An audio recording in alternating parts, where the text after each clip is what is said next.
శివుడు మెచ్చిన మాసం కార్తీకం, కేశవుడు నచ్చిన మాసం కార్తీకం. శివుడు మెచ్చిన మాసం కార్తీకం, కేశవుడు నచ్చిన మాసం కార్తీకం.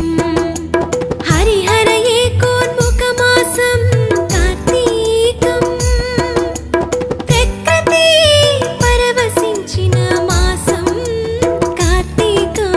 శివుడు మెచ్చిన మాసం కార్తీకం, కేశవుడు